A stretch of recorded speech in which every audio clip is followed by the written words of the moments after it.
Hello viewers, আসসালামু আলাইকুম। কেমন আছেন সবাই? আজকে আমি চলে এসেছি আপনাদের সামনে নতুন আরেকটি ভিডিও নিয়ে। তো আপনারা দেখতেই পাচ্ছেন এটা একটা বাগান বিলাসের গাছ। তো এই গাছটা আমি সংগ্রহ করি মহাস্থানের একটা নার্সারি থেকে। তো এই গাছ নিয়ে ভিডিও করার একটা কারণ হচ্ছে, হুট করে আজকে আমি লক্ষ্য করি ওনারা বিক্রি করার সময় এটা বলে এটাতে 12 মাসই নাকি মোটামুটি কম বেশি ফুল থাকবে। তো আজকে হুট করে আমি আমার কাছটা অনেক ছোটো কিনি, 100 টাকা দিয়ে আমি এই চারাটা কিনি। যাই হোক, যত টাকা দিয়েই কিনি সেটা বিষয় না, বিষয়টা হচ্ছে গাছ কেনার সময় বিক্রেতা কাকা আমাকে বলেছে গাছটার ভেরিয়েন্ট, মোট কথা গাছে ফুল ছিল, অনেক ছোট চারা হলেও গাছে ফুল ছিল।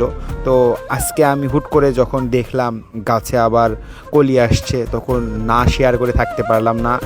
এছাড়াও আমার ছাদ বাগানে অনেক রকমের বাগান বিলাসের গাছ আছে। তো আমি চেষ্টা করতেছি সেগুলা থেকে কাটিং বের করার এবং গ্রাফটিং করার, মানে আমি ডে বাই ডে এই কাজগুলা শেখার চেষ্টা করতেছি। এবং ইনশাল্লাহ আমি যদি কোনোটাতে সফল হই, যে একটা ভালো ভেরিয়েন্টের গাছ আমি গ্রাফটিং করতে পেরেছি বা কলম কাটতে পেরেছি, আসলে অনেকে অনায়াসে এটা করে ফেলে, কিন্তু আমি যদি কখনো এটা সফল হতে পারি অবশ্যই আমি আপনাদের সাথে শেয়ার করব।